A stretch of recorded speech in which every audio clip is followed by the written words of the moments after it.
So thou, O son of man, I have set thee a watchman unto the house of Israel. Therefore thou shalt hear the word of my mouth, and warn them from me. Have no fellowship with the unfruitful works of darkness, but rather expose them. Coming to you from an undisclosed location in Middle Tennessee and examining current events from a biblical perspective, this is Bible News Radio with your hosts, Randall and Stacy Harp.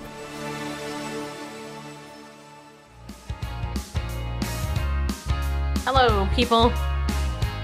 All right, can you hear me now? Hi, everybody. Welcome to this episode of Bible News Radio. I am your sweet, lovable, and somebody else said sassy host. Happy Friday to you. We're back. Check that out, people. Like that? Is that awesome or what? This is the God's Not Dead swag, like we got last night at the thing.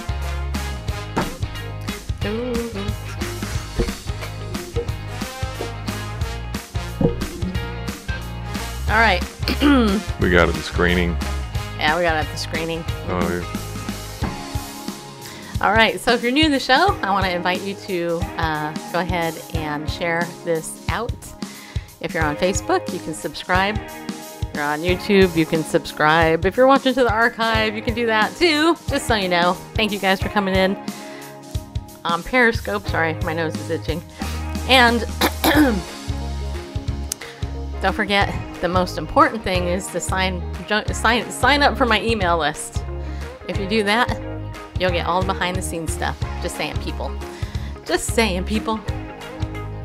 All right, so as you know, the last couple of days, Randall, Pandle, Bareface, and me were over at the National Religious Broadcasters Convention down in Nashville at the Gaylord Opryland Hotel. What a busy couple of days, I'm telling you.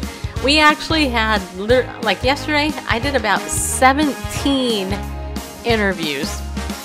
I know, right? That music. Whew.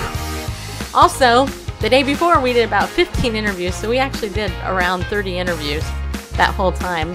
And it was so fun. I got to meet so many cool people, and I want to thank my friend Denise Smith for letting me change her appointment. We were going to talk to Denise tonight, but I asked her, I said, Denise, I don't know why I booked you on this day, because, hello, I obviously want to share about the National Religious Broadcasters Convention and what happened. And I happen to know, too, that Periscope is having some issues.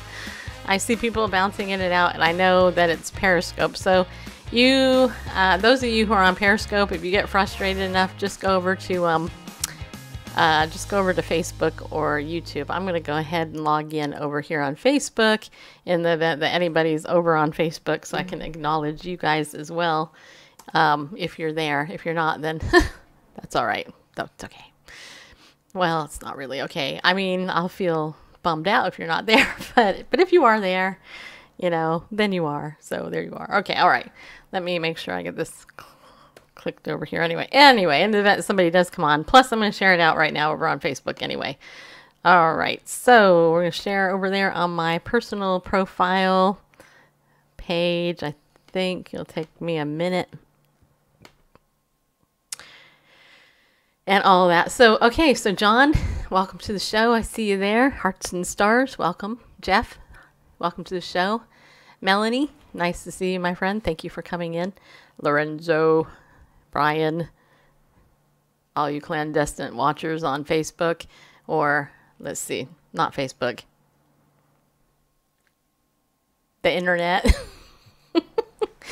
Okay, so I got to tell you something. Okay, so last night, Randall and I, we stayed late at the NRB because last night the showing for God's Not Dead, A Light in Darkness, and this is why they have these are super balls. That's why they have them lit up. You know, it started at 8:30, the premiere, the very first time they showed it to a public audience, and then and it ended at 10:30. And then afterwards, we were given the opportunity to share our thoughts. And then if we wanted to give a video testimonial, then we could stand in the line, and then they would give us a free set of God's Not Dead 1 and 2, the DVD set. So I was like, hey, for 2 minutes of my time, are you kidding me? I'm going to do this. Yeah, I'm an opportunist. I admit it. Hey, Mama Gina, nice to see you.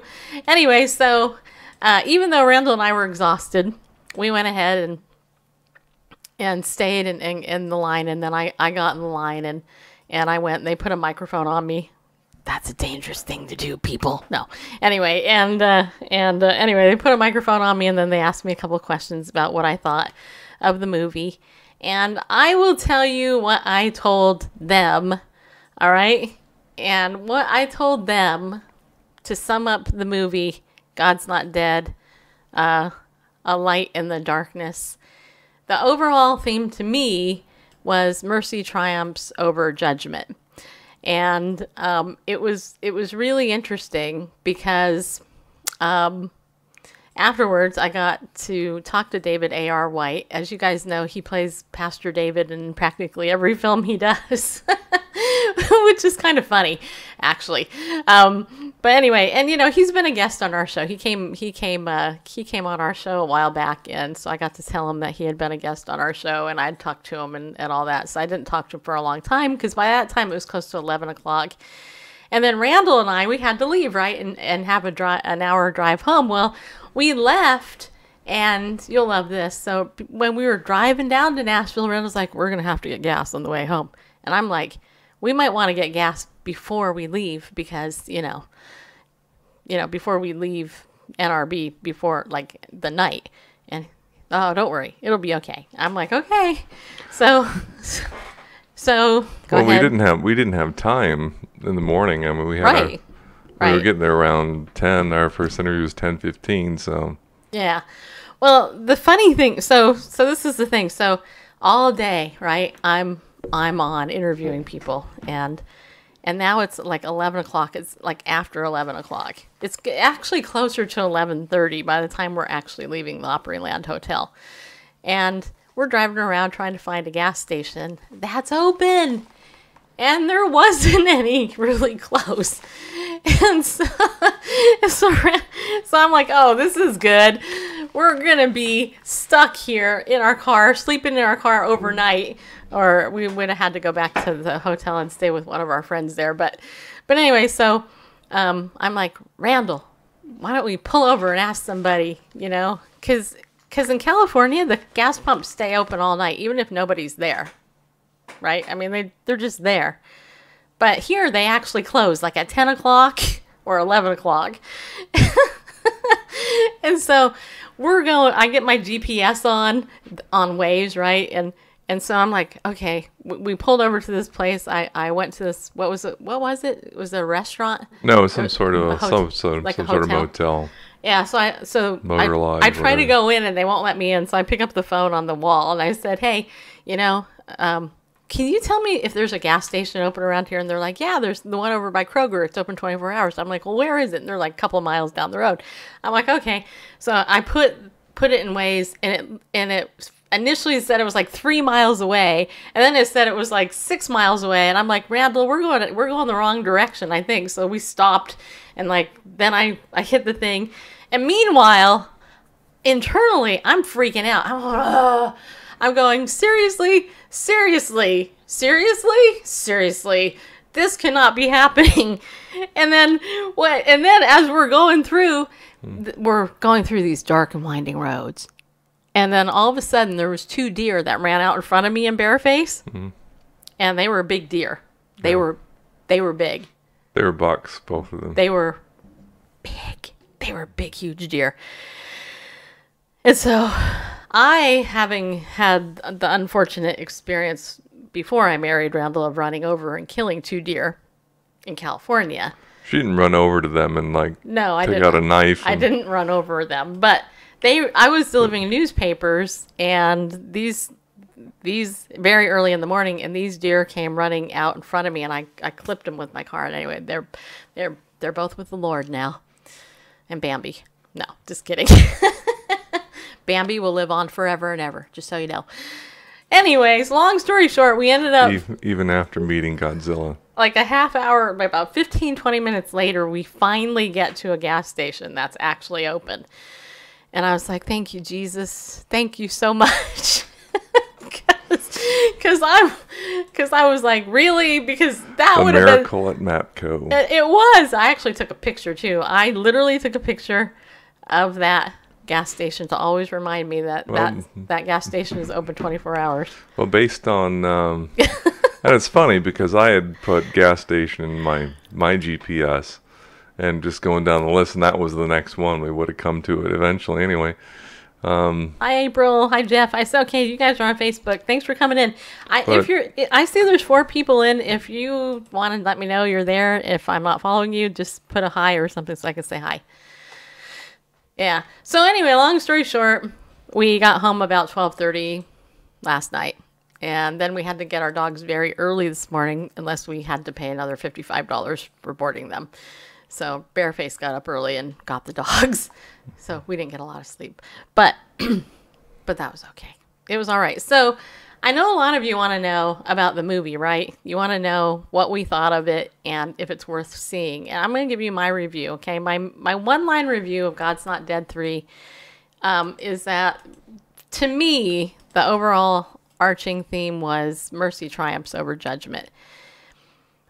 The trailer and the way that they're promoting it is as this conflict between brothers and skepticism and everything, and it picks up where God's Not Dead 2 left off, which was with the pastor being arrested, and it really does. That's where it picks up at.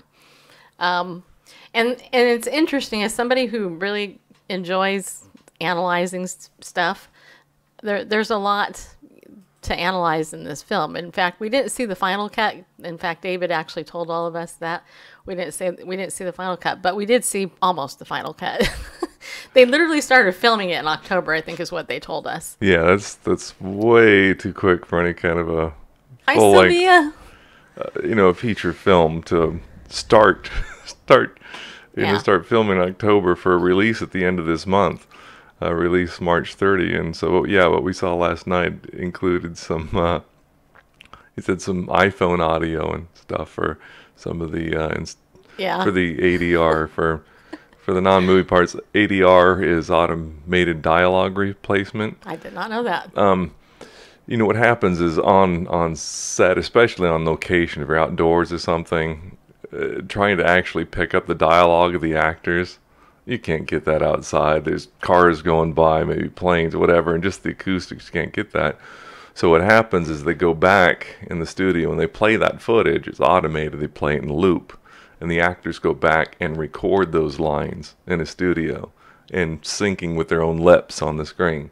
So they watch them and try to get the same cadence and everything like that. So a lot of times in a movie, when you see outdoor scenes, the audio that you're hearing, the dialogue wasn't recorded outside. It was actually recorded in the studio later on.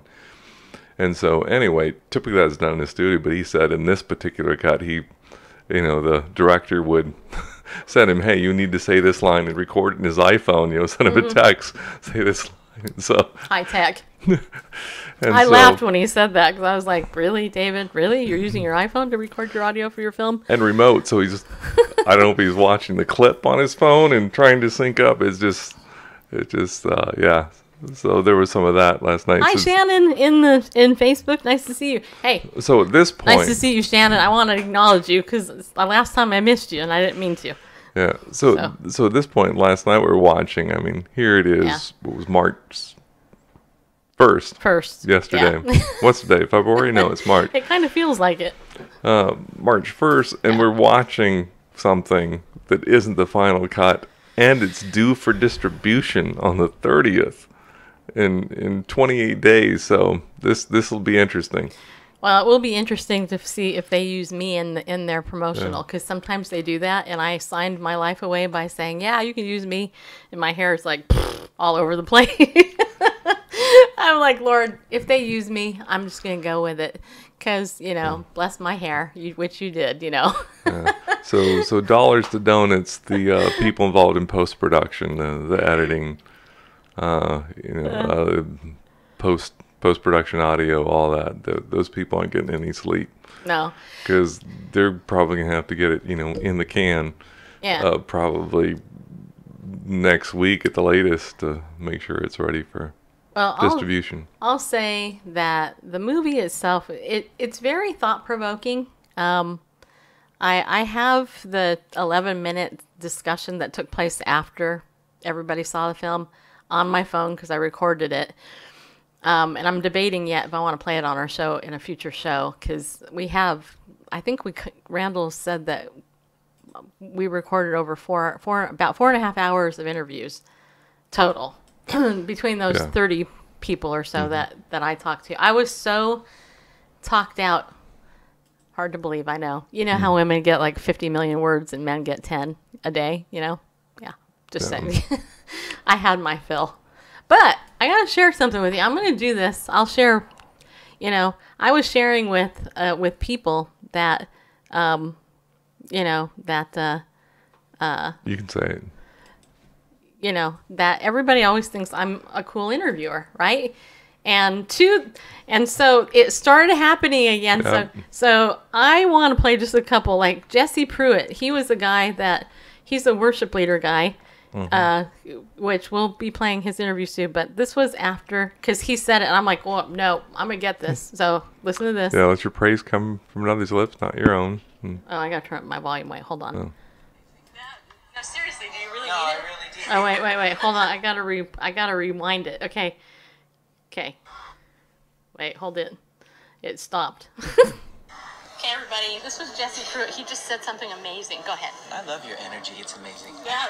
No, seriously, do you really need it? I really do. You guys are awesome. You are full of joy, and you just have a great attitude. I try to. No. No, I'm just kidding. Now, get out of the picture. We don't want you in there. So his press person was trying to take a picture of us, and I was like, no, you can't do it. And then there was Erica Willis, who is an interesting young lady. I asked her to come on the show for a longer interview. She wrote a book called, what was it called? Believe Boldly? Believing Boldly, yeah. Okay, this is what Erica had to say. Wait, hold on. Okay, say who you are. I'm Erica Willis, author of Believe Boldly, and this is the most fun interview I've ever had at NRB.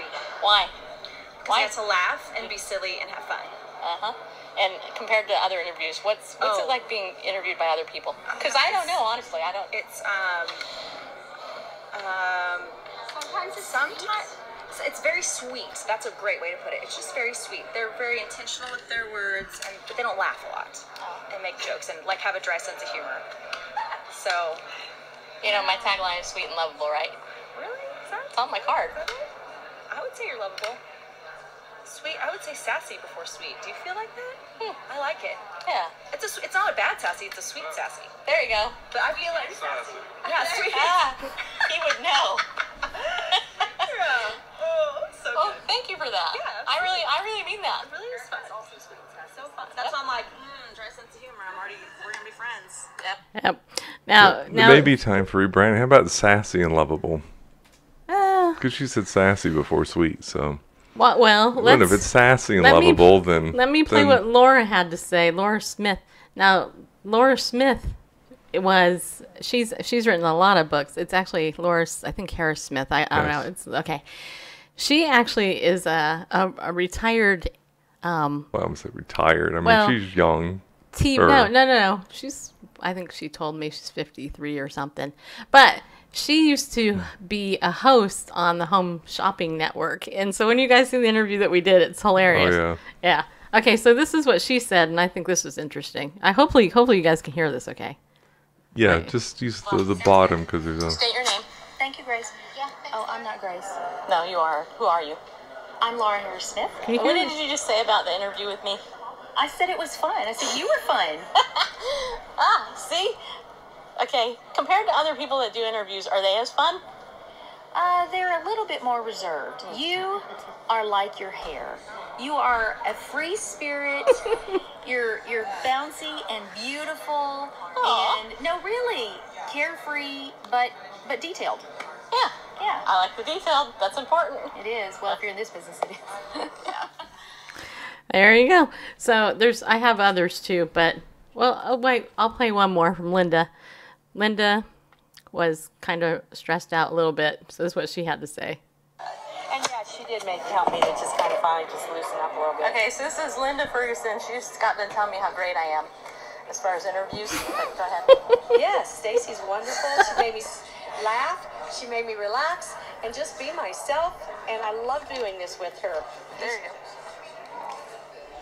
Yeah, there you go. See, and I actually have more too. And it's so funny because Benita, who is one of the publicists that I work with, she kept telling. Wait, hold on a second. She kept telling everybody, you know, that everybody kept saying we were the funnest interview. Well, you know why? It's because we're not bought and paid for, and we're not stuffed shirts. Just so you know. There you go. Anyway, the Bible. I feel good about myself. Hey, when I'm depressed, which is often, I'll be listening to that. Just so you know. Yeah, we're not competing with anybody. It's not like we have to. No. Yeah. No. Hey, Paul. Hey, Paul Jr. is in the house. Hey, yeah, Paul. he is on Facebook. All right. So, Randall, what was your... Doesn't look like anybody's leaving any messages on Facebook. At least I'm not picking them up. Well, I saw that Paul said, hi, Stacy. Yeah. Really? In Facebook? Yeah. I'm right here. I see it. Huh. Yep. That's weird. Okay, so he might be gone now. But, so what did you think of the movie? Now God's they're Not showing up. That's weird. I had them to fetch comments every 30 seconds, but it didn't work. So. Oh, and Audrey shared our video. Thanks for sharing our video. That's so cool. So maybe 5 more people will watch now on Facebook. So let's catch up a little bit here. Yeah, there's Shannon. Oh. Shannon said hello. I said hi. Yeah. Mm-hmm. And she said, it's okay, glad to see you. And then, yeah, there's Paul saying, hi, Stacy. So. Yeah, isn't that cool? Okay. So what did you think of the movie? Without giving it away. Don't give it away. Yeah. People die in it, just so you know. There's guilt, there's imprisonment, there's fires. There's a whole bunch of good special effects, actually. And considering they weren't the final special effects. Yeah. It starts out shocking and very sad. Yeah. I'll just say that. Yeah. And it ends inspiring and in a way that you don't expect. And in a way you don't expect. It was a complete, you wouldn't expect, you're not going to expect that. It's thought-provoking, and given the target audience, I think it's a good film. Yeah. The target audience is not the same audience as the previous two. Yeah. And hey, Stephen H. Black, you guys got to follow Stephen. He's in Periscope. If you're on Periscope, follow Stephen because, you know, he needs your support. Actually, he's a guest on our show. Yes. So, no, I'm not giving it away. I know better. Yeah. But yeah, definitely thought-provoking. I will say, it's not an ending like the second film. You're not going to go, yes, nope, triumphant, and nope. It's gonna make you think. It's gonna make you think. I felt like crying at the end. There was a woman when everybody was asking, you know, when David was asking for feedback, because opened up the Q&A afterwards. Yeah, a woman got up and started crying, you know, and then another guy stood up and, you know, and shared some stuff. Like I said, I'm not decided yet if I'm going to share that yet on our show. But you're in Dallas now, huh? All right, cool. Yeah, probably not. Probably best. But yeah. We're a long way from release date to March 30th. But I wouldn't want to. This is the cool swag they gave, a super ball that lights up. So there you go. That made it all worthwhile right there. It did. It was worth staying up till very late at night. It was worth that 4 hours of sleep this morning. Yeah, it was. Now, one of my highlights of NRB was meeting Benji. And Benji... Benjamin Ogunyangi or something like that. I don't know how to say his last name. I'm going to find out. But he's in the movie Beautifully Broken, as well as in God's Not Dead 1, 2, and 3. And I have to tell you, it was very interesting. The overall themes of what people were saying. And as we released the interviews that we did, and I'm telling you, there was a lot of them, and I was like, Lord, you got to give me the strength, because on Wednesday I talked so much. When I got up yesterday, I was so zapped of energy, just because that's a lot to get. It kind of, and I know John will understand this, but it was like doing 6 hours of intense therapy back to back without a break. And that was the thing. The media room was hot, and I have to tell you, yeah, we butchered it. Hey, baby Bobby. The media room was hot. I didn't have much space between interviews at all. In fact, the one little dinky, half hour that I had, we ran down to the expo floor. We met up with Stephen and Ann Palk from the Restored Hope Network. And it was awesome just getting down there and stuff. And we posted their picture, I think, on there. And then by the time that we got back upstairs and all that, I just had more things. I was running about close to 40 minutes behind by the end of the day, because all these people kept wanting to talk. And it was super cool. I also got an interview with June Hunt. And if you guys don't know who June Hunt is, let me tell you, June Hunt is, you remember the TV show Dallas and J.R. Ewing? Do you? Well, her father was that oil baron in Dallas, and her in real life. So this woman comes from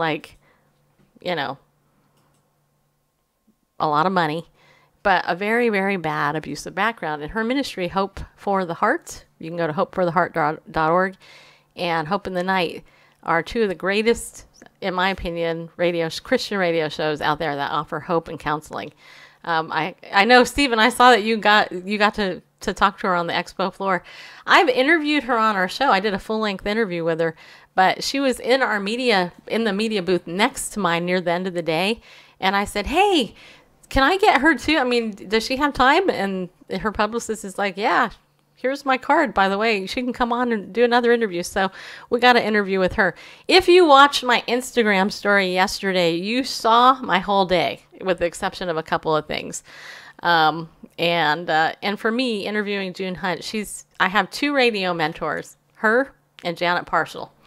And June is amazing. I mean, she's got a gift. It's unbelievable. If you ever if you need some, good spiritual encouragement, you want to learn about stuff, June Hunt is the place to go.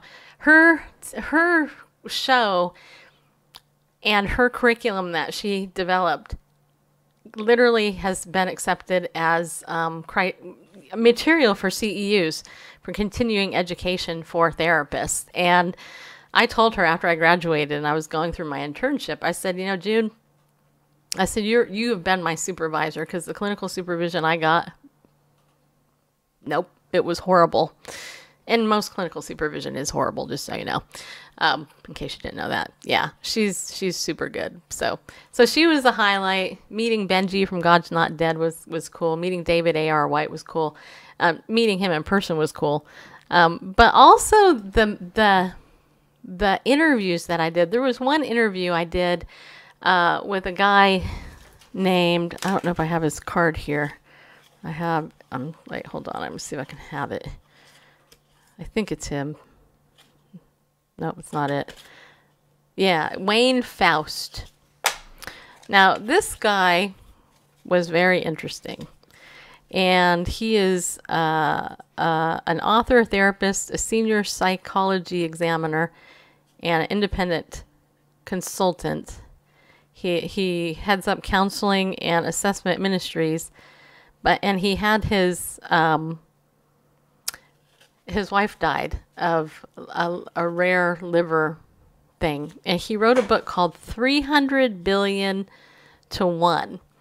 And on the cover of the book is a picture of his wife and the title 300 Billion to 1.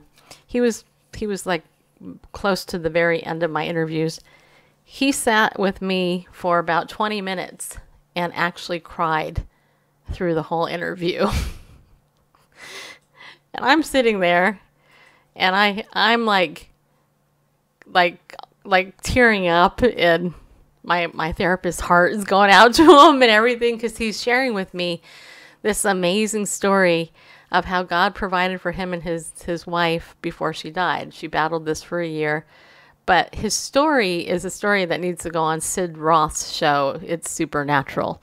And I actually made that joke during the interview. And he was like, yeah, it should go on. It's Supernatural.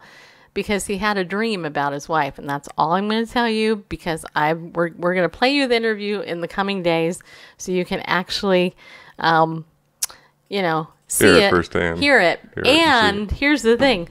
I asked him to come on our show for a whole hour. And the reason why is because, Tommy Norman is on here always talking about prayer and healing and miracles. And this here was just, it's like rip your heart out. Awesome, totally encouragement. And the other stuff, though, was the threads of forgiveness that I heard from some of the films. There's a number of films that are coming out that the Christian world is putting out. And one of them's called Stains, and it's Staines. It's about a missionary named Graham Staines, who was back. I guess it was in the early. No, I'm trying to think. I think it was in the 1990s, not so long ago. Although it feels like a lifetime ago. It was in our lifetime. Anyway, he was a missionary, and I think he was burned to death. Him and his 2 sons, I think it was. And his wife, a missionary, actually went ahead and forgave those who did it. And she's still living today. Anyway, Stephen Baldwin actually plays the lead in this movie. And I got to interview, I actually have his card right here, I think. I thought I did. Wait, hold on. His name is Krish Dunham. Yeah, that's what it is. Krish Dunham from Skylife Success. And actually I have some books of his too, but he was there to be the representative of the movie Stains. And again, if you saw my Instagram story, and by the way, I saved my whole Instagram story, so I'm going to put up pieces of it on my Instagram just in case any of you didn't see it, because it was a long one yesterday. I'm going to put up the little clips that I put up so you can go watch them over on Instagram as I put them up throughout the next couple of days. But that was an amazing story of forgiveness. And then there was another guy that I interviewed. He was from England. The guy literally flew from England, came to National Religious Broadcasters Convention, and his mission was to share about a man, and I can't think of his name right now, but this guy was filthy rich, basically laid aside all this money to go ahead and care for children with disabilities, and specifically like Down syndrome children, and all that. My Instagram is Bible News Radio, just like it is on Twitter and Facebook. Bible News Radio. Anyway, this guy is friends with the Queen of England, right? And so anyway, and so we're going to share that with you too, because there are amazing stories out there. The young lady that I posted on our Instagram today, I say young because she's younger than me. Wait, hold on a minute, because I have to find it. I don't want to mess up the names. I think it's Erica. Erica, right? Believe Boldly. Yeah, Erica Willis. Erica Willis. Her book Believe Boldly, she was hilarious, okay? She actually has this prayer movement going on where she gets up at 5 o'clock in the morning, and she has like over 700 people that get texted. Is that right? Anyway, they get texted. Is that right? I guess. Sure. I guess it is. Anyway, and there's this movement. She's in her middle 30s, and anyway, super cool experience. And she's talking about believing God in prayer with boldness. We should ask God boldly for stuff. And she was talking about how her and somebody else were praying for somebody, and the little boy was instantly healed, and he hasn't been sick since. Hey, Bonnie. Bonnie's in here too. Nice to see you. So yeah, there was just so much good stuff. So the themes though at the conference was there's forgiveness, overcoming extreme hurt towards people, Christian persecution being on the rise, and apathy and prayer at the same time. So just a lot of stuff. So yeah. And just so you know, I will also say about God's Not Dead, it's not preachy at all. I don't know, Stephen, if you saw it, but the movie, it's not preachy at all. You know, anybody can go to it. You're not going to feel like you're getting hit over the head with the Bible or anything like that. It's really, they really did it very differently than the other two. It's not your typical religious movie, just so you know. So what are you doing, Bareface? What am I doing? Yeah. I'm, hold on. I'm trying to multitask and I'm not doing very well. He's making a lot of clicks and making noise. Was I that should it? throw this ball at him. Okay.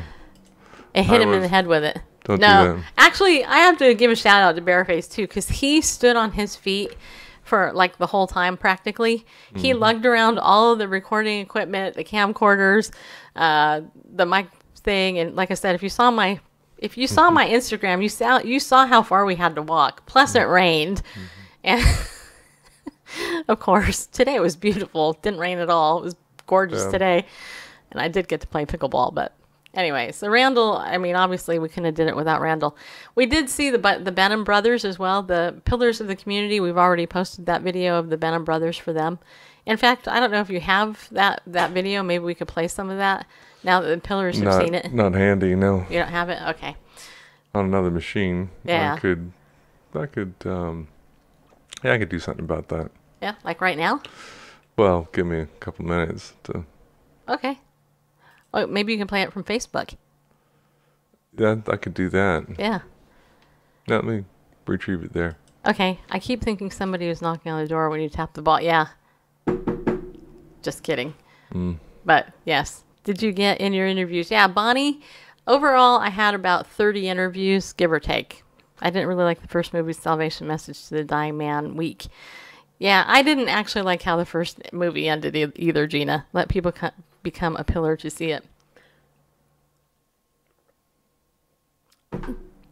Well, the benefit of the pillars is that you see it first. Not that other people don't see it. Yeah.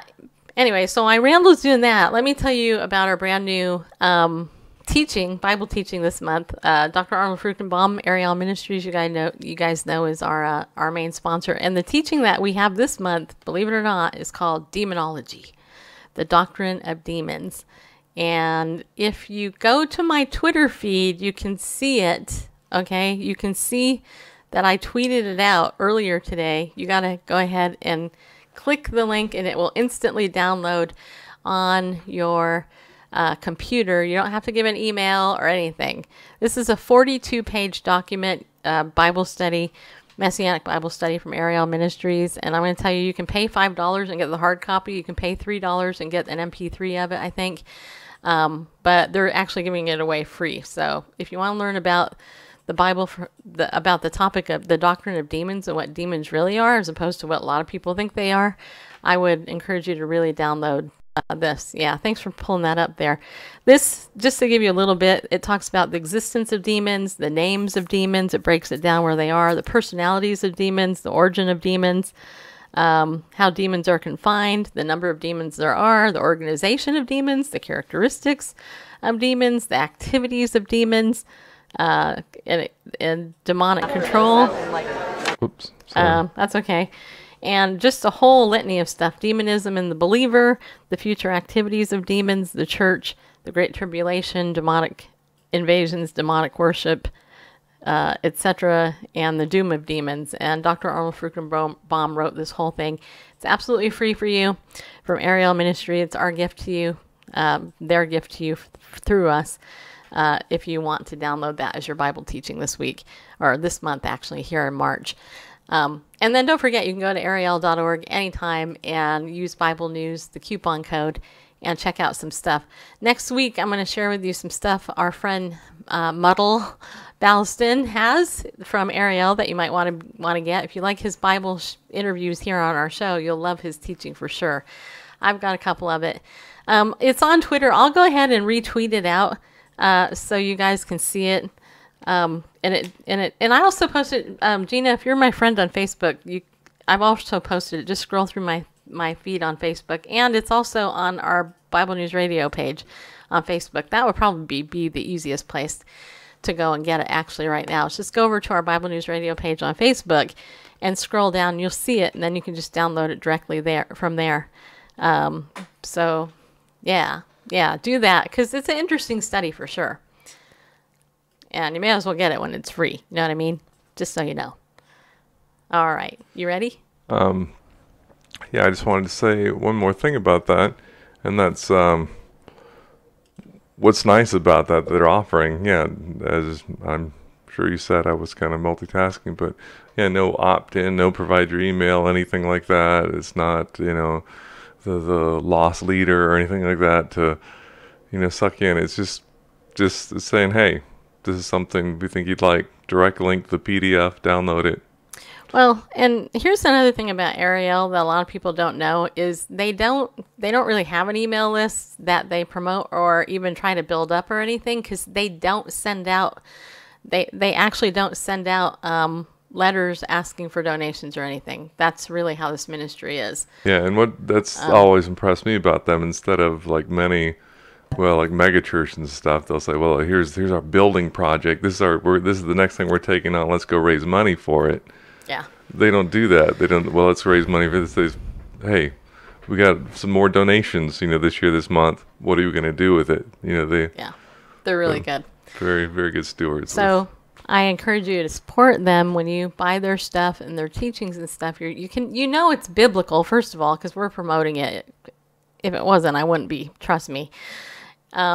And they support us. So when you support them, even with, small buys of little things there, they continue to support us, and that's awesome. It is also available on the Ariel's website. Not for free. Not the one that we're giving away. You got to pay for it. You can go there and pay for it if you want. But just use the coupon code Bible News, and then you'll pay a couple $. If you want that particular study that we're giving away free, though, just go to Bible News Radio on Facebook, and you can scroll down and find it, and just click it. It will open right up and download on your computer or your phone, whatever you're on. So I'm going to bring up that tweet one more time. Yeah. And by the way, I should give another shout out to my pillars of the community. I want to thank all of you guys who do donate faithfully. There's about 8 of you who do. I was actually going through our numbers today. There are 8 people in our pillars of the community who give faithfully every month, and I want to thank you guys for that, because you have no idea how much that money helps us out. Just saying. And we're always looking for more people who believe in what we do to support what we do. And I just want to say, if you're interested, go over to BibleNewsRadio.com, click on that give button over there, sign up to become a pillar. And just do it through PayPal and have it be an automatic payment. If you do that, and I know that you've subscribed, then I can actually count that as part of my budget, and I know, okay, I got this. All right, I have this. This is really good. So just look there on the website right there, because this is a labor of love. It really is. Yeah, we got to have donors. So those monthly donors are important.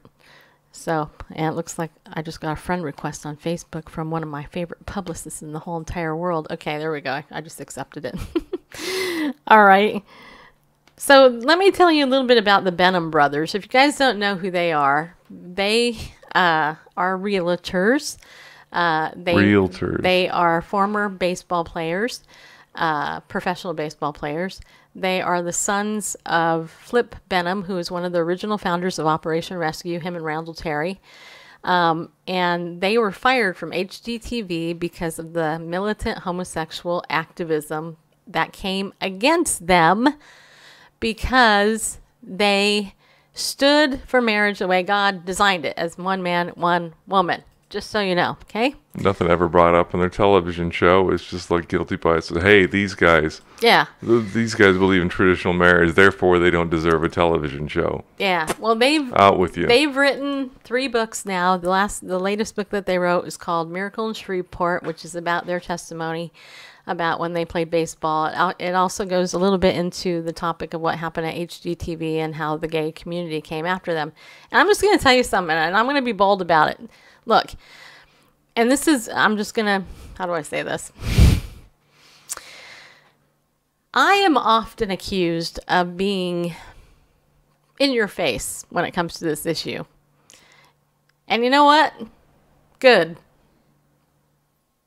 You know, if standing for God's definition of marriage is being a person in your face, then I'm in your face about it. Doesn't mean I hate gay people. Doesn't mean I hate transgendered people. Doesn't mean I hate bisexual people. Doesn't mean I hate lesbian people. In fact, I have everybody except the transsexual in my life, actually. I do have friends that are lesbian, bisexual, and homosexual. Some of them are my friends in Facebook. Okay? It's true. And some of them are actually very close to me. And I've told you this before. A lot of my really close friends are actually way more liberal than I am. And I'm biblical. But here's the thing. I never attack gay people or anybody in the LGBT community. And anybody who ever dares to say I do is lying through their teeth. And they should be ashamed of themselves if they actually say that, because I never do. I do not attack people. I expose the unfruitful deeds of darkness, which is the wicked demonic agenda behind it. And it's political. And that agenda is designed to silence Christians and anybody else who has a biblical worldview on the topic of marriage and or reparative therapy. All right? There are people out there in social media world on my Twitter account accusing Bible News Radio of being a hate group, just like Stephen's ministry, right? And yeah, right. Hello. I mean, seriously? Me? A hater? Yeah. A little bit sassy, maybe. I'm not a hater by any stretch. But a sweet sassy, not a hater. I don't even feel hate. I mean, really, even against my own abuser, I never really felt any hate. But, you know, and the most recent thing, I had this transgender man who's pretending to be a woman. His name is Tiffany, accusing me of stuff that I've never done and just getting all ticky with me on Twitter, basically telling me he doesn't want to talk to me about anything. But the only thing he'll talk to me about on social media is that he wants me off social media. Okay, so really? So why does Tiffany, who's pretending to be a woman when he's a man, want me off social media? Why? Because I went ahead and I will say you're not a girl, you're a boy. And you feel weird because you're being injected with female hormones which weren't intended for a male body. Just so you know. Right? I know. That's so mean and evil and hateful. I don't care because it's the truth. Now, you know, it's ridiculous. It's absolutely ridiculous. And, you know, this community is vicious, and I mean it. Now, I'm not saying the people are individually vicious, but I'm saying the community as a whole is vicious because they're hypocrites.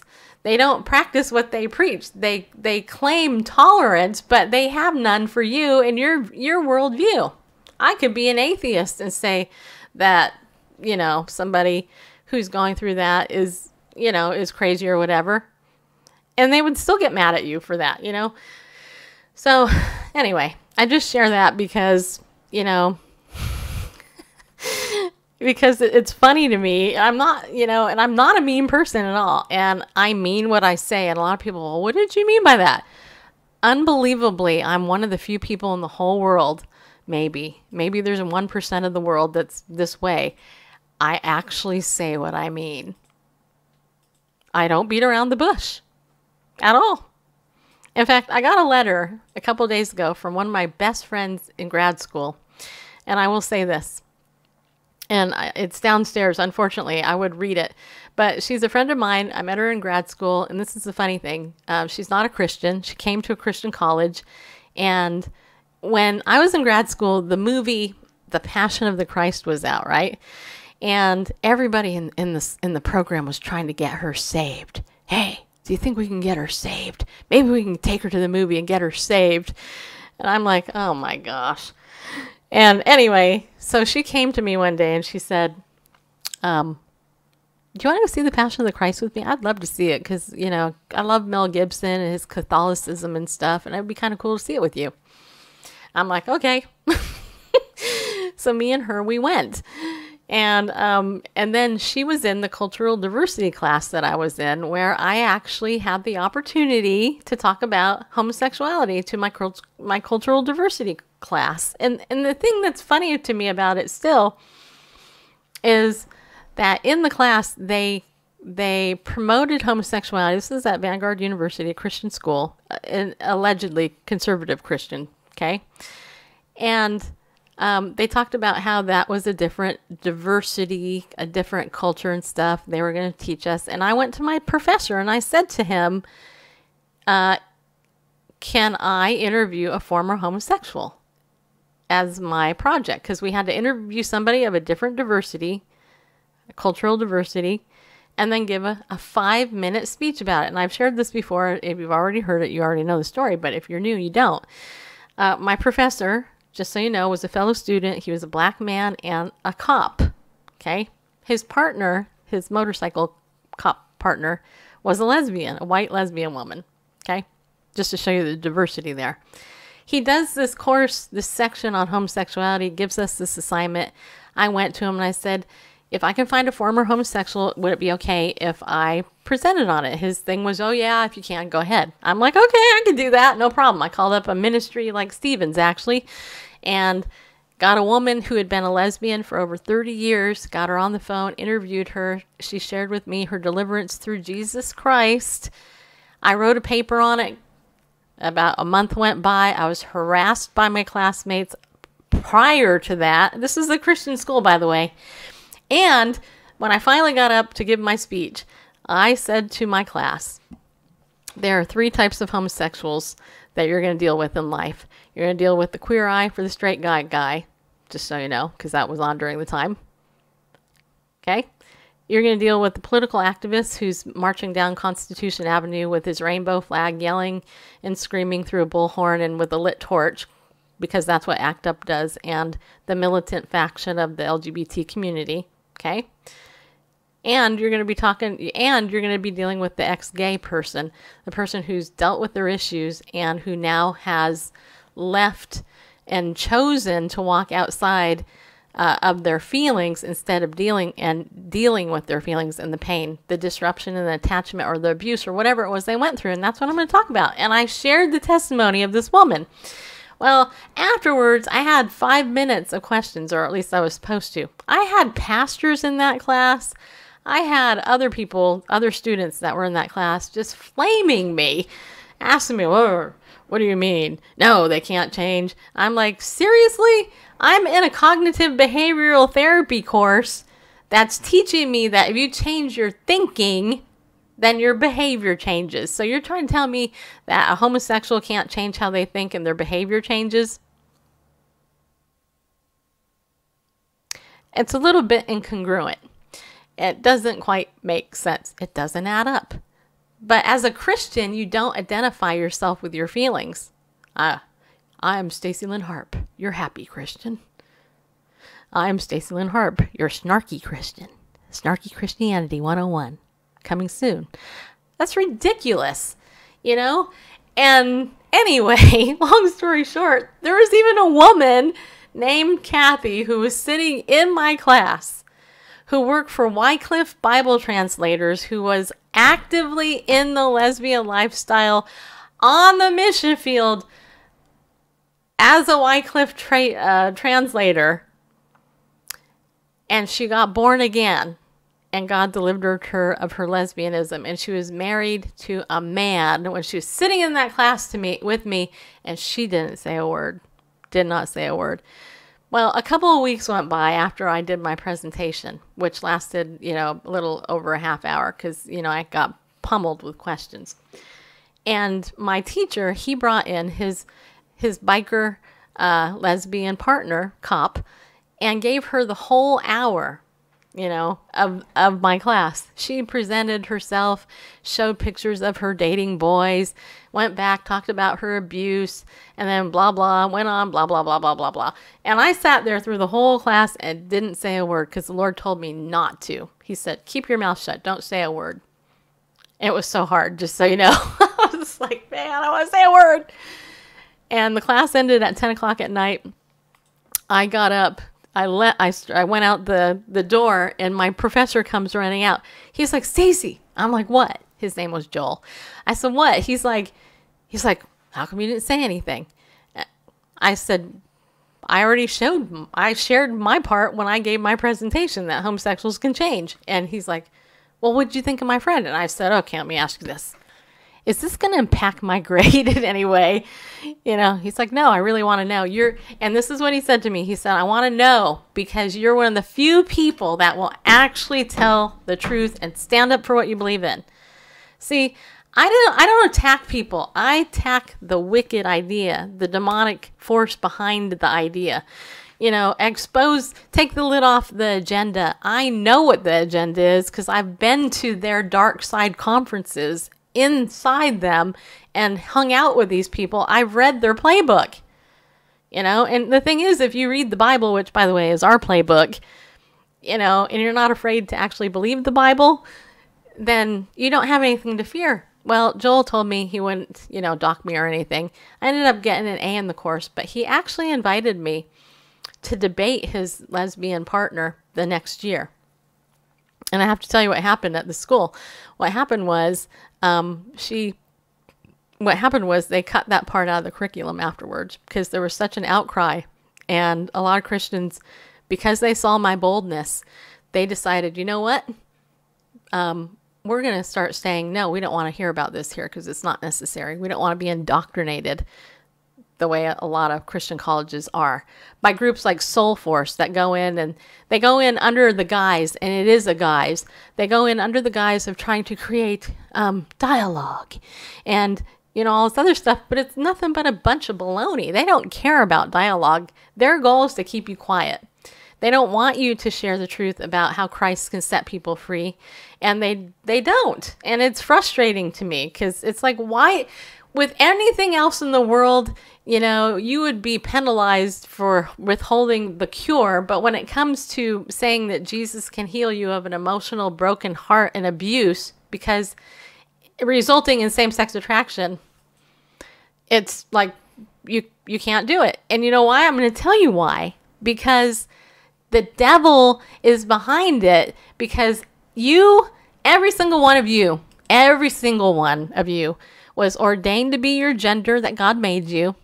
He made you in his image, and the devil hates you because of that. You have literally God's stamp of approval on your head, okay? In your heart, in your face, in every part of your DNA, okay? And because of that, the devil hates you. So he will do anything that he can to destroy you. That's his job, to come just kill, steal, and destroy in all forms, And so if somebody's trying to convince you, oh, this is right, natural, and God, believe gay and Christian go together, it's bull crap, okay? or something like that. That's not really what I want to say, but you know what I'm saying. It's BS. Let's put it that way. It is. It's yeah. Anyway, so I'm done right now. So there you go. Well, our time was up. It is. You're going to play the Benham thing? I think people are waiting for it. Now that I'm done.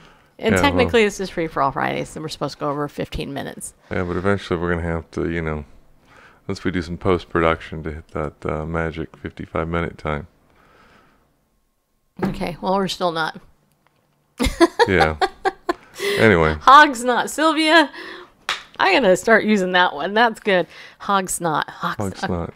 Oh, that's so good. All right. Okay, I'm going to write that down before I forget. Wait, I need a pen.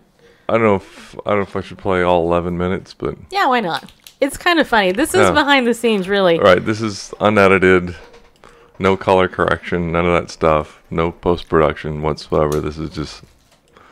You're going to love this. The raw footage, so... Okay.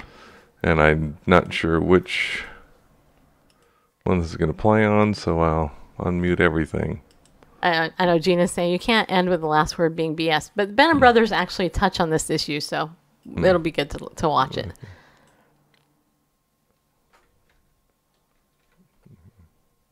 After this, that's like a half hour. What a lame. Not a half hour. And then Kim Davis afterwards. Oh, we like Kim. We love Kim. You need to interview her husband too. I just He's a got him to trip. carry her stuff. I'm influential that way. Are we ready? Anytime. Okay, you guys ready? We're ready. Ready as you're gonna be? Yes, ma'am. Yeah. All right. Okay. Hello, everybody. Is it rolling? Okay. I don't know. I've been blinded by that light all day. All right. Hey, everybody. I don't have to yell. The mic's there. Take 3. Hello, everybody. I want to welcome you back to Bible News Radio. Hey, today we are doing exclusive interviews from the National Religious Broadcasters Convention, Proclaim 18. Yes. I thought you were going to forget the name. I almost did. You did, and I Jason was was like, ready to help you. I had to pray and ask the Holy Spirit to throw it into your mind. You know why? It's because you have such a soft leather jacket. It's really kind of thrown you off. It matches. That's okay. It matches my soft velvety heart, but it's not dark. I imagine. I can What, imagine. what is she supposed to say about that? This interview has already gone off You the guys rails. are worse than I'm I am. so sorry. It's my fault. Well, hey, I have people who are jealous because I got you this year. Yes! Sweet. Oh, Thank you, right, Kimberly, good. for the shout out. Yeah! Kimberly Galladay. Good. Yeah. We like it. All right, your hands are smoother. Yeah, they are. Yes. You got smooth hands. You use lotion, That's the don't you? I worst do. thing you could have said to him. No, I use lotion, idiot.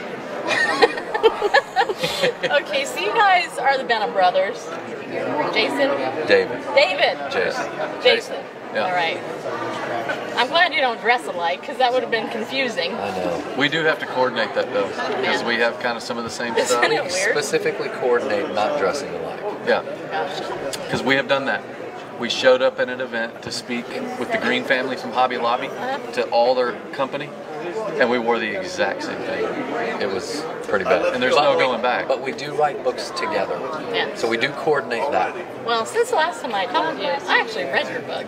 Did you you? really? I did. It was awesome. Well, good. Yeah. Which one? The one about being a dandy. Yeah, living Among Lions. Yeah, living among lions. Rawr! That's right. Yeah. That So- one kind of scared me a little bit, I gotta be honest. Feeling a little shaky. All right. So you guys have a new book, Miracle in Shreveport. Yes. You You want me to tell you? Yeah, absolutely. Can we talk This is about why that? we're Okay, here. so here's the deal. The first book we wrote, okay, right after we got fired by HGTV, which we Right. talk a little bit about in this book, I know. we wrote a book called Whatever the Cost, and that's all about our story. I got that one too, by the way. I love the audio. Okay, good. Then the second book we wrote called Living Among Lions is all about how to help you build your story. Hey, can I stop you real quick? You know what's interesting? No. And we never knew this, but last night we met Vice President Mike Pence for the first time. He recognized us and said, "I've read your book, Whatever the Cost," and it was awesome. So anyway, Thomas Nelson published it, and I just wanted to say that. There you go. That made us feel, obviously that made Jason feel really good. Hey, But then this third book. it's a plug for a book. But this That third was book is how God takes our story and fits it into His story. Right. And it's about how God works behind the scenes, even when you can't see Him. And this book is called Miracle in Shreveport, and it covers a 20-year period of time in our lives that we saw God work in such a way and provided us such a testimony that later in life, when we got fired by HGTV in front of a watching world and we were going through the tumultuous times, we garnered strength from this previous story in our lives. And we knew, you know what, we need to write about this story, because by the time the reader closes the book, they will say, I know that God is faithfully working behind the scenes, even when I can't see Him. He's writing my story into His story, and I can trust Him. Right. Can I jump in on that? You can. It's the story of Perm all over again. The story of what? Perm. Purim, Oh, that's yeah, right, yeah. with Esther. Very, that's deep. Give me some ducks on that one. We do like that. The reason why we wrote the book now is because when we look at the cultural context and how dark it is, there's a lot of Christians who are pretty discouraged. Oh, yeah. And David and I, we fast forward to Revelation 12, where we see the great battle that took place in heaven and how the angels overcame, the angels of Michael the angels of God overtook the angels of the devil, and of course the devil's angels were kicked out of heaven, but the victory was won in three ways.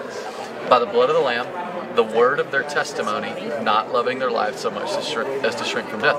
The word of their testimony is so incredibly important, because when you're going through a tough time and you recognize and you're discouraged and you don't know what's happening, it's the testimonies in the past of your life where your faith intersected with God's faithfulness. And the situation was changed forever. This story is a testimony where God's faithfulness proved that, you know, that he was going to do something amazing, and it was a 15-year period from the time. I said 20 years. Was it 20 years? It was 20 years. Starting from when we were 5 to when we were 25. Who's the oldest? That is 20. I knew That's it. 20 years. That's the See, first 20 years. tendency right there. That's right. That's first Technically, the first time we saw the stadium was 11, but my dad had instilled the dream in us when we were about 5 years old to play professional baseball together. I remember that, actually. Yeah. Now, what were your positions again? I caught. Jason played third base. He needed a mask to cover up that rank face of his. Gotcha. Even though we're twins, but not really. But kind of. You guys are hilarious. Okay, and you're real estaters. Yes. Are you in the real estate yet? We are. And you're pro-lifers, the nerve of you. We are. I know. Pro-lifers. I love, you know what, I have to tell you that for me, the political issues that everybody makes big deals about, it's not a political issue, it's a spiritual issue. Yeah, it's a gospel moral issue. It is. I mean, you know, is marriage a political issue? Has that ever been a political issue? What did that exist in politics when God put Adam and Eve together in the Garden of Eden? No. And now all of a sudden it's a political issue that Christians are not supposed to talk about. Yeah, but the minute Satan targets it and wants to redefine it, now all of a sudden the church is supposed to stay out of it, you know, because now it's political. And one of the reasons why is because we're afraid.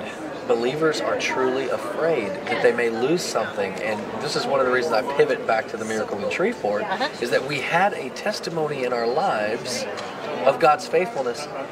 And so what you have to do is you stand on God's truth. You speak it in love, you speak it with respect, but you stand on His truth nonetheless, and you let the results be His. And so when we look back at the miracle in Shreveport and all of the things that God did and that just amazing journey and how it truly was a miracle for us to play together on the same professional baseball team, we're like, okay, you know what, Lord, we're about to lose a reality show. Or you know what, Lord, people are targeting us because we're pro-life. They say we hate women. But you know what, we're going to stand where you want us to stand, and we're going to let you take care of the rest because we can trust you. Amen. You know, last night on Twitter, I had a transgender individual royally attack me. And you know what my topic for my show was? It wasn't even the gay issue. It was, are you enslaved? And the whole premise of that show had to do with not actual slavery, like, you know, it's Black History Month still, but are you enslaved by your thinking? Yeah. Sure. You know? Amen. And, that's awesome. You know, because in Galatians it says that, you know, that we're called to be free. Yeah. And we're set free from that yoke of bondage, That's right? exactly But Christians don't walk that way. Most of us don't. Yeah. I admit it. I'm guilty sometimes. Well, Don't so are judge. we. We all You know? are at some point. You know? But it doesn't change the fact that we do not identify with those sinful thoughts. In other words, you may have a sinful tendency, but that is no longer your identity in Christ. You are a son and a daughter. That's also in Galatians. He talks about sonship. That's right. In Galatians. Well, this guy wanted, well, he's kind of pretending to be a girl, but this guy wanted to refuse to talk to me except on social media. He wants to talk to me on social media, to talk to me about how he can get me off social media, because I should be banned forever from social media. Speaking through his pain. Yeah, I know. That's a young man that he's older than me, I think. looking for the arms, looking for the love of a father. And you know, saying that you're a woman, that's not going to heal the hurt that's in his heart. I know. You know, but him coming to a relationship with his Heavenly Father and Jesus Christ, that's the only thing that will. That's right. My phone's ringing. Uh-oh. It's buzzing. You better not answer it. That might be the Holy Spirit. We're He's here. on. I know. Okay, so tell me, can I ask you guys some A-list guest questions? Some what? A-list guest questions. Yeah, you just A-list. A-list. They're okay. A-list guest questions. Okay, let's do it. Go All right. Okay. Now this is gonna be good. Forget this. Okay. Okay. Miracle in Shreveport. Whatever. Okay. This is important to my audience. Okay. Eggs. You guys eat eggs? Yeah, scrambled. No, Love that them. wasn't my question. Okay. You judged. He Stop did it. judge. He did. Okay. Here's the question. gonna love me after this question. Okay, so when you cook your eggs, you crack the egg, the yolk, the shell, right?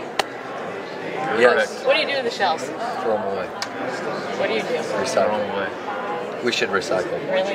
Put them in the disposal. These are all the answers I get all the time. You do them all? Really? What do I do with the eggs? You should put them in the compost. Eggs. They should go to compost. It's not a judgment. I don't know. I'm trying to figure out where you're heading. Okay, so when your eggs are in the carton, do you guys actually like rearrange them, or what do you do when you take the eggs out? Crack it, open it, put the thing back into the little place, and then once they're all filled up, I throw the carton on. Is that not right? I do the same. You do? Because I have 5 kids, he has 4, so when I'm doing eggs, it's always at least a dozen. Yeah. Okay, good. I think but you got to tell me where you're going with this. That was it. That's the question. You'll always remember me now forever. Okay. You'll say that. Woman like asked about eggs. That's true. We will remember. Dr. Ben Carson, I asked him about magnets on his fridge. He remembers me. Oh, I love that. Okay, that's good. It's a good call. All right, so where can people get your book? Tell everybody, and they'll get it. Okay, you can get on our book. You can get our book anywhere books are sold. Amazon.com, BarnesandNoble.com. You name it, you can buy it there. Miracle in Shreveport. It's a phenomenal book. And it doesn't talk about eggs at all. No. All right. But I'd like to eat some. I know, me too. Yeah, now you make me hungry for eggs. Can I get one picture with you guys? Let's do it. Hey, everybody. Hey, everybody. Wasn't that fun? That was fun. Yep. So David was the one sitting closest to me, and Jason was the other one. Just in case you're wondering who's who. It took me a while to figure it out. And Melanie, I think you had the right idea. They should wear name tags. They actually weren't. I can't because everybody knows who they are. But anyway, wasn't that a great interview? I thought it was great. Just say, hey, the Benham brothers. You don't have to call them by their first name because I've only seen them together. So yeah. So you're safe. Between them, they have 9 children. Mm-hmm. Yeah, and I hear that they torture each other's wives too, because although I bet you the wives could totally tell through the kiss who's who. Yeah, so. I wouldn't want my brother kissing you. That wouldn't be. Yeah. I wouldn't want that to happen anyway. That would be weird. I'm not a twin, fortunately. Yeah. No, you're way better looking than your brother. Well. Just so you know. All right. Yeah. I'm glad that you think so. So, yeah, you really enjoyed that, didn't you? Me? Yeah. Yeah. What about that interview did you like the best? It was only the 6th one, not the 30th one. That was nice. And they got it, It seems like most people, of course, this is the second time being with them. And most of them this time around were first timers. Yeah. Well, and so I mean, they got it.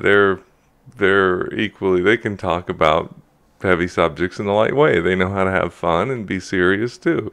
And just like you. And so it just went well. Whereas the first timers, they're a little awkward going in first, and you loosen them up. And like Linda Ferguson said, it was one of her first interviews ever. And she said, you helped her put her at ease, and she had a good time. And so what I liked about that is that Benham Brothers having experience with you before, and that's just kind of their personality. That is what I liked. It just kind of, there were no awkward moments. It was just, even when they didn't know where you're going with the eggs, you weren't going anywhere. You're just asking for insights. Well, it was funny. It was like it was a quiz. Yeah. Scrambled. No. Compost. No, we should be doing that. No. But, the other thing, they prayed for me afterwards. Mm-hmm. And they laid hands on both me and you, right? Right. Yeah. And that was cool. One of the things that they specifically prayed over me was the Deborah anointing. Because they see that in me as somebody who is a woman who's not who's bold enough to stand up for what Jesus would stand up for, and do it in a fun and loving way. I mean, I believe a lot of people are going to be really super surprised when they meet Jesus face to face, because I think if you go through the Gospels, and I've been doing this actually. in my Bible time. When you go through the Gospels, Jesus had a sense of humor. Oh, for sure. And the thing is so few people, we look at him as this distinguished Englishman with an accent who's blonde. Yes, and, every movie. Like the guy, more spiritual to have an English accent. Like the guy at the expo. Like the guy at the expo. I know. Now, they always have this guy at the expo. He plays Jesus on TBN or something, and he walks around with his robe. And it's like, you know what? No. Jesus had a sense of humor. I mean, he did so many funny things that certainly walking by in water as if he would have passed them by, and the language is quite specific about that as if he would have passed them by, just like, oh, I didn't see you out there struggling against the wind and the waves, and I'm walking on the water, and anyway. Yeah. Well, Melanie said her church has a women's ministry called the Deborah's Company. Well, a number of years ago, me and two other people actually started a blog called I think it was the Deborah Company. Right. And interestingly, we ended up not doing much with it, but yeah, that was the whole point. Was, you know what? Look, there's Esther's, there's Deborah's, there's Mary's, there's Martha's, there's, we're all called for a special purpose, and my gift just happens to be making people learn stuff in a fun way. Even the children I teach on Sunday night at Awana, I have them cracking up every day, and I teach them really little. Like I taught them reduce it to the ridiculous when it comes, to prayer. Our hashtag this year is Pray for 18. Okay, pray for 18 minutes a day. Well, I can't pray that long. The kids would say, I'm like, reduce it to the ridiculous. Pray for 2 minutes, 9 hours every day.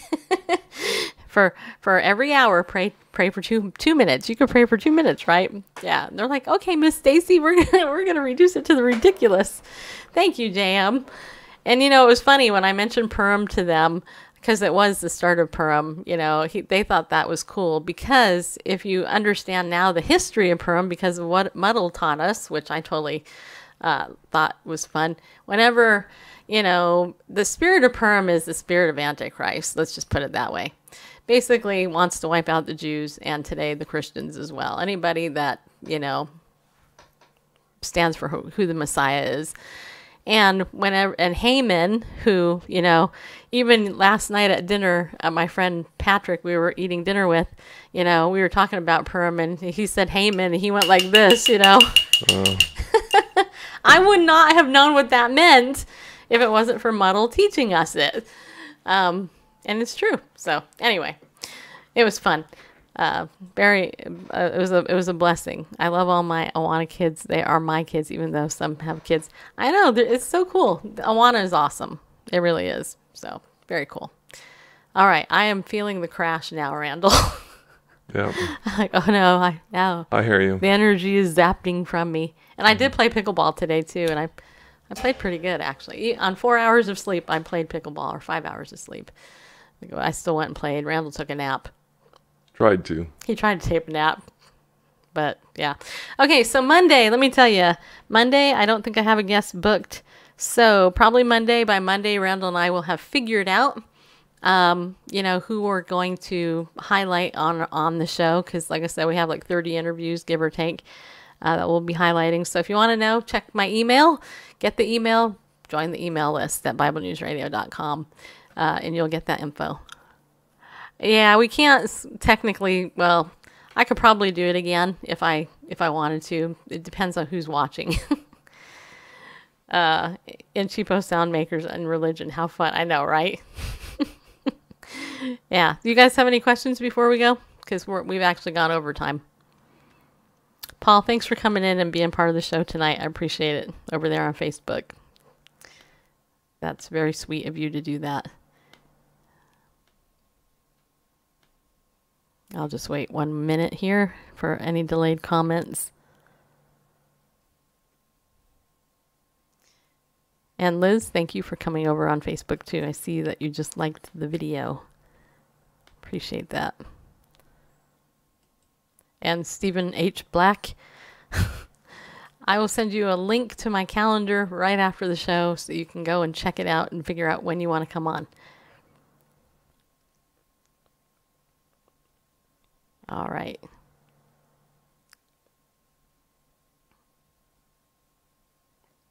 Dead air on Spreaker. Just Okay. so you know. Yeah, I'm just doing that. Okay. All right.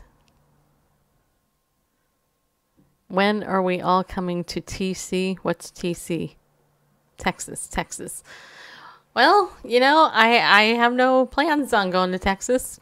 If What's wrong with Texas? Well, I mean, when are we planning? I don't have a conference to go to, or get me a speaking gig, Paul.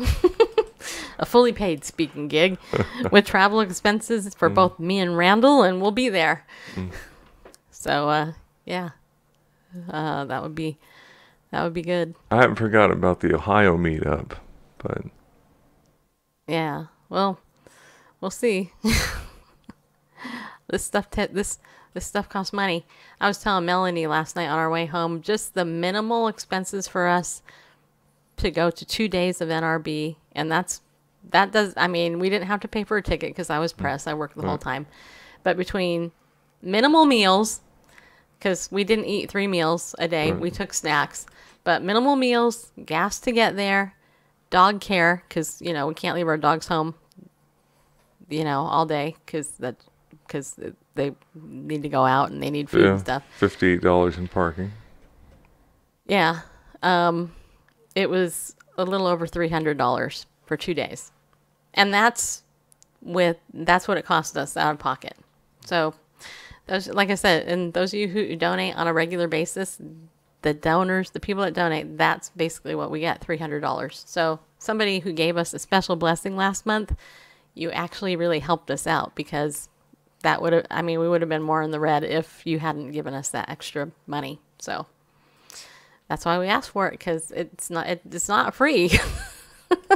So if you want us to come to Texas, you got to foot the bill somehow, because time is money, and expenses, and all that. So, all right. I would actually love to come to Texas. I've been there before. I went to a David Barton conference many years ago, and that was cool. Would love for you all to come to DC in June. What's happening in DC in June? And again, pay our way. Get some rich person to pay our way, and we'll do it. And that includes pet care, because we need to put the pets up, because that's it. There's that. So there's a lot of expenses that we have to do. You never know. Yeah, you never know. Well, after talking to all the people that I talked to in this 2-day period, my faith has totally been encouraged. I'm not going to say it's increased, because I don't know if it has, but I will say my faith has been encouraged, and I hope that you hear that, and I hope that you'll see that too. So we live in Middle Tennessee. Texas, just don't drink the water. Yuck. Okay. All right. So if anybody wants me and Randall to come, and do anything there with you, then let us know. Tell us how much you'll pay us and pay for us, and then we'll make it happen. I'm open to it. And don't forget too, also, and this is another thing, keep this in your hat. If you ever want to have us Skype in or Zoom in and do something with your church or Bible study or anything like that, you want us to speak and encourage them in some way, video wise, we can do that too. That's a lot cheaper, just so you know. So, all right, everybody, I'm really tired now, so I'm going to go to bed. Maybe I'll probably end up standing up a little bit, but I do want to thank you all for joining us and remind you, like I always do, to be bold, to stand up, people. Don't be ashamed of the gospel, and go with God, because he loves you. And just like Billy Graham, that was his message, that God loves you. Come to him just as you are. By the way, he was laid to rest today, in case you didn't know that. And I did have one guest that I interviewed who shared very cool Billy Graham memory. Just remember that, when all else fails, God, the Bible says, as Janet Parshall always says, when all else fails, read the instructions. And that's the Bible, because it has the answers. It is the answer. Jesus is the answer. So we'll see you on Monday.